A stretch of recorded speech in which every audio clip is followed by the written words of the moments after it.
जय श्री गणेशाय नमः। अविघ्नमस्तु। आई कुलस्वामिनी माते की जय। जय श्री गुरुदत्त श्री स्वामी समर्थ महाराज की जय। निशंक होई रे मना, निर्भय होई रे मना, प्रचंड स्वामी बळ पाठीशी, नित्य आहे रे मना, नित्य आहे रे मना। श्री स्वामी समर्थ महाराज। आजपासून आपण गुरुचरित्र कथामृतचे पारायण सुरू करत आहोत. तर हे पारायण सगळ्यांनी आजपासून ऐकावे ही नम्र विनंती. सादर करत आहेत सोनलताई. श्री स्वामी समर्थ. नमस्कार स्वामी भक्त हो. श्री स्वामी समर्थ. जय जय स्वामी समर्थ. अवधूत चिंतन श्री गुरुदेव दत्त. आपण ऐकत आहोत गुरुचरित्र कथा अमृतसार, अध्याय 49. गुरुमहात्मा गुरुगीता. नामधारकाने सिद्धयोग्यांच्या चरणांना वंदन करून त्यांचा जय जयकार केला. तो हात जोडून म्हणाला, स्वामी, आपण माझ्यासाठी कृपासागर आहात. आपण मला प्रत्यक्ष श्री गुरुचरित्र दाखवून कृतार्थ केले आहेत. या निमित्ताने तुम्ही मला अनेक धर्म सांगितलेत, त्यामुळे मी धन्य धन्य झालो. हा संसार सागर अनादि अनंत आहे. तो महाभयंकर आहे. तो जडजीवांना तरुण जाता येत नाही. आरोग्य बिघडले तर वैद्याचे औषध घ्यावे लागते. त्याप्रमाणे हा संसार सागर तरुण जाण्यासाठी सद्गुरूलाच शरण जावे लागते. त्याच्या कृपेने हा संसार सागर पार करता येतो. यासाठी गुरुभक्ती करावयास हवी. गुरुभक्ती म्हणजे प्रत्यक्ष कामधेनूच. गुरुभक्ती हा मुक्तीचा महामार्ग आहे. या संबंधी स्कंद पुराणात ईश्वर पार्वती संवाद असून तो गुरुगीता या नावाने प्रसिद्ध आहे. त्यात पार्वतीने शंकरांना प्रश्न विचारला होता व त्याला शंकरांनी पार्वतीला गुरुमहात्म्य सांगितले. गुरुभक्ती कशी करावी हे सविस्तर सांगितले आहे. तो बहुमोल उपदेश मला तुमच्याकडून ऐकावयाचा आहे. तो कृपा करून मला सांगा. नामधारकाने अशी विनंती केली असता सिद्धयोग्यांना अतिशय आनंद झाला. ते म्हणाले, बा शिष्या, खरोखर तू धन्य आहेस. तू लोकोपकारक ठरेल असा प्रश्न विचारला आहेस. त्याचे मी उत्तर देतो. ते तू एकाग्र चित्ताने श्रवण कर. रम्य अशा कैलास शिखरावर पार्वतीने भगवान शंकरांना भक्तिभावाने नमस्कार करून विचारले, गुरुभक्ती कशी करावी? गुरुचा महिमा काय आहे ते मला सांगा. येथे पार्वती ही साधक असून भगवान शंकर हे परात्पर गुरु आहेत. मला गुरु महात्म्य सांगा, असे पार्वती म्हणाली असता भगवान शंकर म्हणाले, देवी, तू फार उत्तम प्रश्न विचारला आहेस. सर्व लोकांना उपकारक ठरेल अशा तुझ्या प्रश्नाचे मी उत्तर देतो. लक्षपूर्वक श्रवण कर. भगवान शंकर म्हणाले, तिन्ही लोकात दुर्लभ असे गुरुतत्व मी तुला सांगतो. श्री गुरुच सदैव ब्रह्म होय. गुरुशिवाय दुसरे ब्रह्म नाही. हे त्रिवार सत्य आहे. वेदशास्त्रे पुराणे कितीही वाचली, व्रत तप तीर्थयात्रा कितीही केल्या, तरीही संसार बंधनातून मुक्त होता येत नाही. शैव शाक्तादी विविध पंथ जीवांना चुकीचा समज गैरसमज करून देण्यास कारणीभूत होतात. साधकांच्या मनात भ्रम निर्माण होतात.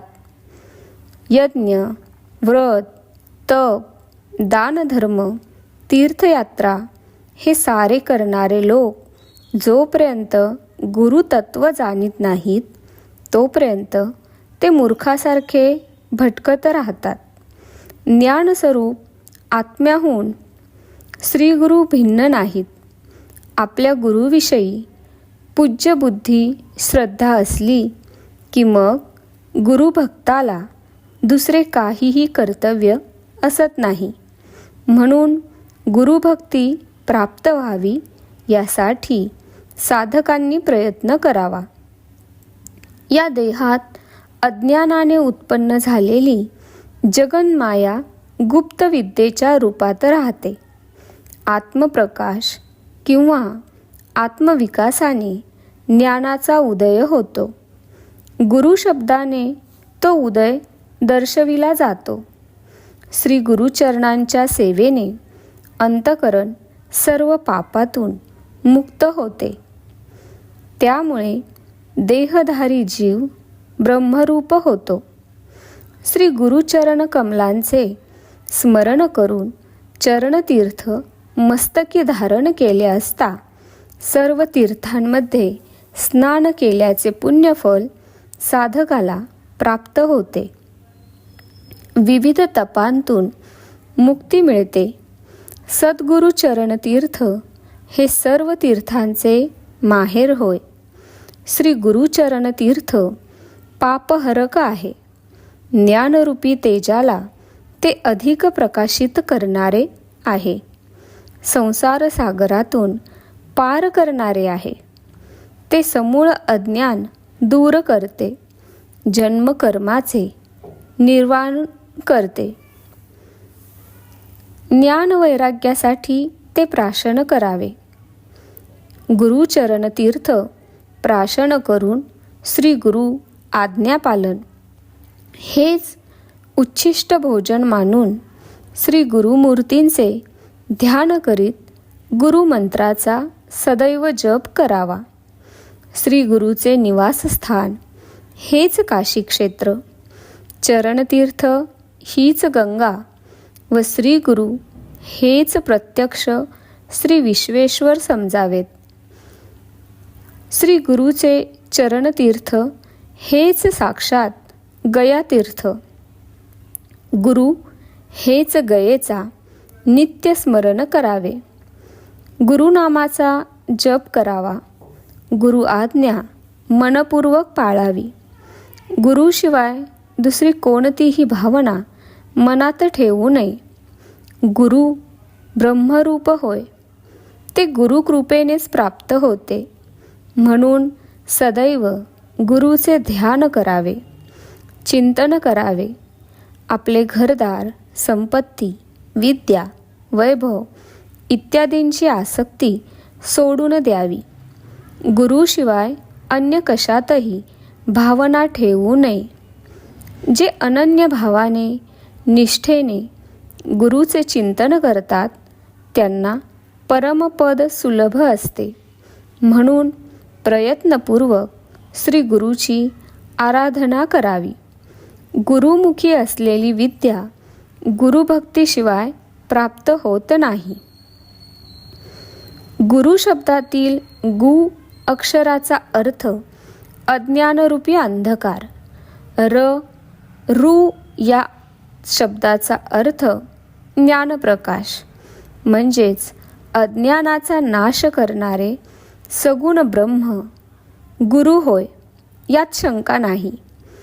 गुरु शब्दातील गुकार मायादी गुण प्रकट करणारा असून रुकार ब्रह्माचे द्योतक आहे. गुरु हा मायानिर्मित भ्रमनिरसन करणारा आहे. गुरुचरण श्रेष्ठ होत, ते देवांनाही दुर्लभ आहेत. गुरुहून श्रेष्ठ दुसरे तत्व नाही. म्हणून गुरु संतुष्ट होण्यासाठी सर्व काही गुरुला अर्पण करावे. श्री गुरूंची आराधना करावी. आपले सर्वस्व गुरुला समर्पण करावे. गुरुकृपा परमेश्वर प्राप्तीचे साधन आहे. काया वाचा मनाने सदैव गुरुची आराधना करावी. आपल्या गुरुला सर्व भावे शरण जावे. श्री गुरुला साष्टांग नमस्कार घालावा. संसार वृक्ष आरूढ होऊन नरकावर नवात पतन झालेल्या सर्वांचा ज्याने उद्धार केला त्या श्री गुरुला नमस्कार करावा. गुरु हाच ब्रह्मा विष्णू महेश स्वरूप आहे. गुरुच परब्रह्म आहे. अशा गुरुला नमस्कार करावा. गुरु हा जगाच्या उत्पत्तीचा हेतू आहे. तो संसार सागर पार पाडणारा सेतू असून सर्व विद्यांना प्रभावित करणारा उदयस्थान आहे. अशा शिवस्वरूप गुरुला नमस्कार करावा.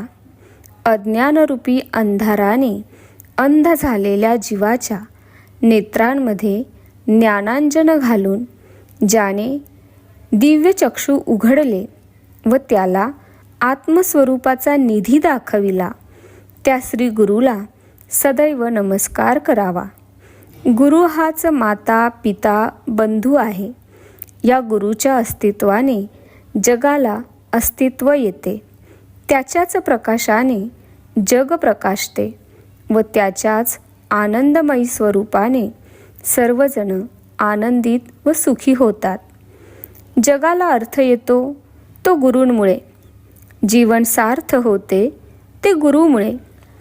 जग अशाश्वत असूनही नित्याचे वाटते ते गुरुमुळे.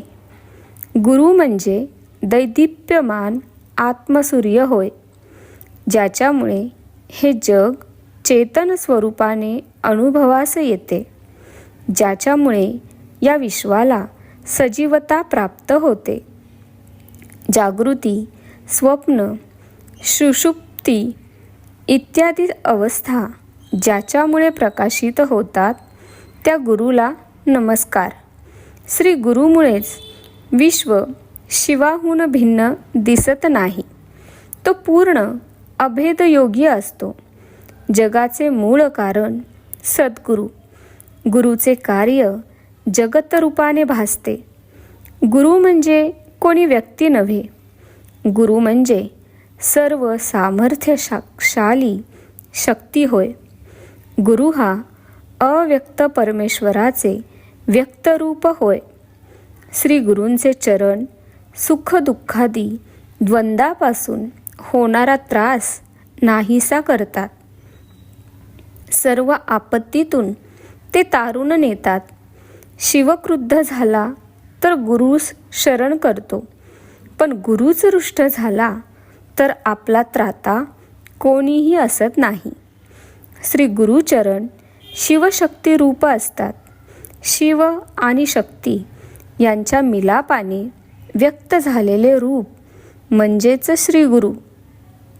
जो गुणरूपांच्या पलीकडे म्हणजेच निर्गुण निराकार स्वरूपाचा साक्षात्कार करून देतो, त्यालाच गुरु ही संज्ञा प्राप्त होते. गुरु हा त्रिनेत्र नसूनही शिवरूप आहे. चतुर्भुज नसूनही विष्णू आहे व चतुर्मुख नसूनही ब्रह्मदेव आहे. श्री गुरूंच्या कृपेमुळेच जीवाला भेदात्मक संसारातून मुक्त होता येते. तो दयासागर आहे. त्याच्या कृपेला भारती यावी म्हणून त्याला हात जोडून प्रणाम करावा. श्री गुरूंचे परमरूप विवेकरूपी चक्षूंसाठी अमृता समान असते. पण मंदभाग्य असलेले जीव या गुरुस्वरूपाला बघू शकत नाहीत. ज्या दिशेला चरणयुगल असतात त्या दिशेला दररोज भक्तिपूर्वक नमस्कार करावा. एक गुरुभक्ती जमली की इतर साधना आपोआप होतात. श्री गुरुगीता गुरुभक्ती योगाचे शास्त्रच आहे. श्री गुरूंचा अनुग्रह झाला की अज्ञानाचा नाश होतो, संसार वणवा नष्ट होतो. सच्चिदानंद स्वरूप त्याचा अवतार असतो. गुरु हा केवळ ब्रह्मविद्या देत नाही, तर तो आत्मसाक्षात्काराचा अनुभव प्राप्त करून देतो. गुरुचे केवळ स्मरण केले असता आपोआप ज्ञान उत्पन्न होते. गुरु हा चैतन्य स्वरूप, शाश्वत, शांत, आकाशादिशापेक्षा सूक्ष्म, निरंजन नादातील असतो. सर्व चराचर, सजीव निर्जीव जग श्री गुरूंनीच व्यापले आहे. गुरु हा साधकाला भक्ती, मुक्ती, भोग व मोक्ष देतो. तो आपल्या आत्मज्ञानाच्या प्रभावाने अनेक जन्मांतीत संचित कर्माचे भस्म करतो. गुरुहून श्रेष्ठ काहीही नाही. गुरुसेवा व गुरुभक्ती याहून दुसरे श्रेष्ठ तप नाही. गुरु हा सर्व जगाचा स्वामी असून तो सर्वव्यापी आहे. गुरुतत्व हे स्वयंभू आहे. गुरु हेच परमदैवत आहे. म्हणून गुरुला सदैव नमस्कार करावा. गुरुच्या चरणतीर्थात सप्तसमुद्रात स्नान केल्याचे फळ मिळते. श्रीहरी कोपला तर गुरु भक्ताचे रक्षण करतो, पण गुरुच रुष्ट झाला तर भक्ताला त्राता कोणीही नाही. म्हणून गुरूंची मनपूर्वक पूजा करावी. गुरुभक्ती केल्याने आत्मज्ञान प्राप्त होते. गुरुहून श्रेष्ठ कोणीही नाही असे श्रुतिवचन आहे. म्हणून काया वाचा मनाने गुरूंची नित्य सेवा करावी. केवळ गुरुकृपेमुळेच ब्रह्मा, विष्णू, महेश जगाची उत्पत्ती, स्थिती व लय करू शकतात. अखंड गुरुस्मरण करणे हीच गुरुसेवा. देव, गंधर्वादी सुद्धा जर गुरुसेवा करणार नसतील तर ते मुक्त होऊ शकत नाहीत. गुरुध्यान हा सर्व प्रकारचा आनंद, सुख, भक्ती, मुक्ती व मोक्ष देणारे आहे. म्हणूनच परब्रह्मस्वरूप गुरूंचे स्मरण नित्य करावे, त्याचे स्तवन करावे, त्याला नमस्कार करावा. गुरु हा ब्रह्मानंद स्वरूप, ज्ञानस्वरूप, द्वंद्वरहित, निर्लेप, सर्वसाक्षी, भावातीत, त्रिगुणरहित असतो. तो नित्य, बद्ध, निराकार, परब्रह्मस्वरूप आहे. तो आनंदस्वरूप, आनंददाता, आनंदस्वरूप, ज्ञानस्वरूप, योगीश्वर, संसार रोगांवर औषध देणारा वैद्य आहे. गुरुहून श्रेष्ठ काहीही नाही. हे शिवशासन आहे. म्हणूनच तो परमकल्याणकारी आहे. अशा प्रकारे गुरुध्यान केल्यास शिष्याच्या ठायी आत्मज्ञान आपोआप येते. गुरुने दाखविलेल्या मार्गानेच साधना करून चित्तशुद्धी करून घ्यावी. भगवान सदाशिव पार्वतीला म्हणतात, हे गुरु महात्मा ऐकूनही जो गुरु निंदा करील तो घोर नरकात पडेल. बुद्धिमान शिष्याने गुरुशी कधीही खोटे बोलू नये. गुरु फसत नाही, फसतो तो शिष्य. गुरुकृपा प्राप्त साधकाने निशंकपणे साधना करावी. जेथे गुरुप्राप्ती आहे तेथे भीती असूच शकत नाही. गुरुगीता ही गुरुभक्ती शिकविते, गुरुमहती पटविते. श्री गुरुगीता श्रुती स्मृतींचे सार आहे. श्री गुरुगीता म्हणजेच गुरुजप. गुरुसेवकाला केवळ गुरुसेवेने 4 आश्रम पुरे करता येतात. गुरुसेवा म्हणजे गुरु उपदेशानुसार साधना करणे. गुरुसेवेने गुरुप्रसाद लाभला की आत्मसाक्षात्कार होतो. गुरुभक्ताला गुरु उपासनेनुसार शाश्वती लाभते. गुरुध्यान हा साक्षात्काराचा सोपा व खात्रीचा उपाय आहे. यानंतर पार्वतीने महादेवांना पिंड, पद, रूप व रूपातीत म्हणजे काय असे विचारले असता भगवान शंकर म्हणाले, कुंडलिनी शक्तीला पिंड म्हणतात, हंस म्हणजे पद, बिंदूला रूप व निरंजन निराकार परमात्म्याला रूपातीत असे म्हणतात. ज्यांची कुंडलिनी शक्ती जागृत झाली, ज्याचा हंस मंत्राक्षरात प्राण स्थिर झाला व ज्याला आत्मज्योतीचे नील बिंदूत दर्शन झाले आहे व जो निर्विकल्प स्थितीत आहे तोच मुक्त. साधकाला साक्षात्कार झाला की तो अनासक्त होतो. गुरुकृपा प्रसादाने त्याचे मन शांत होते. मग तो प्रारब्धाने जे सहज मिळेल ते अलिप्तपणे भोगतो. त्याला बसल्या जागी आनंद आणि शांती लाभते. यानंतर भगवान शंकरांनी श्री गुरुगीतेचे भक्तिपूर्वक पठन श्रवण केल्याने कोणते विशेष फळ मिळते ते सांगितले. श्री गुरुगीतेच्या पठन श्रवणाने साधकाला नैष्कर्म्य सिद्धी प्राप्त होते. तो भव्य व्याधीतून मुक्त होतो. सर्व प्रकारचे पाप, ताप, दैन्य, दुःख नाहीसे होते. सर्व प्रकारच्या शारीरिक, मानसिक व्याधी नाहीशा होतात. सर्व सिद्धींची प्राप्ती होते. प्रारब्धाने जरी असाध्य रोग निर्माण झाला असेल तरी साधक श्री गुरुगीता जपाने रोगमुक्त होतो. म्हणून ज्याला आपले कल्याण व्हावे असे वाटते त्याने योग्य स्थळी योग्य आसनावर बसून परमश्रद्धेने स्वतःच श्री गुरुगीता पाठ करावा. त्यामुळे जीवन सार्थ व कृतकृत्य, यशस्वी व मंगलदायी होते. इच्छापूर्ती होते. गुरुप्रसाद लाभतो.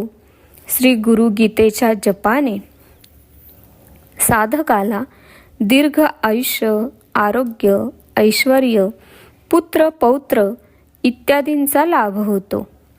श्री गुरुगीता ही सर्व इच्छा पूर्ण करणारी कामधेनू आहे. कल्पवृक्ष आहे. साक्षात चिंतामणी आहे. एका श्री गुरुगीतेच्या उपासनेने सर्व देवदेवतांची उपासना होते. श्री गुरुगीतेच्या पठनाने जीवाशिवाचे ऐक्य होते. त्याच्यावर सरस्वतीची पूर्ण कृपा होते असे सांगून भगवान सदाशिव म्हणतात, मी सांगितलेले हे त्रिवार सत्य आहे. श्री गुरुगीतेचे पठन श्रवण करणाऱ्याला अनंत फलप्राप्ती होते. अशा प्रकारे भगवान शंकरांनी श्री गुरुभक्तीचे व गुरुगीतेचे महात्म्य पार्वतीला सांगितले. सिद्धयोग्यांनी त्याचा आश्रय नामधारकाला सांगितला. सारांश: शहाण्याने नित्य गुरु भजावा. गुरुसेवेचे फळ अनंत आहे. श्री गुरुला शरण जावे. श्री गुरु संतुष्ट झाले असता त्रैमूर्ती संतुष्ट होतात. याला वेदशास्त्री संमती आहे. या कलियुगात वेदमार्ग लोप पावला. लोक मूर्ख झाले. पशु समान वागू लागले. डोळे कान असूनही अंध आणि बहिरे झाले. म्हणूनच शहाण्या माणसाने मनात गुरुभाव धारण करावा. त्यामुळे मनात आनंद निर्माण होईल. भवबंधनातून सुटका होईल. कैवल्य पदाची प्राप्ती होईल. या कलियुगात संत सज्जनांचा उद्धार करण्यासाठी, भूभार हलका करण्यासाठी श्री दत्तात्रेयांनी, श्रीपाद श्री वल्लभ व श्री नृसिंह सरस्वतींनी या नावांनी अवतार घेतला. गुरुभक्ती ही कामधेनू आहे. याविषयी शंका न धरता श्री गुरूंना शरण जावे. त्यामुळे यमपाश तुटेल, सर्व पातकांचा क्षय होईल. अशा रीतीने श्री गुरुचरित्र अमृतातील गुरु महात्म श्री गुरुगीता या नावाचा अध्याय 49वा समाप्त. श्री गुरु दत्तात्रेयार्पणमस्तु.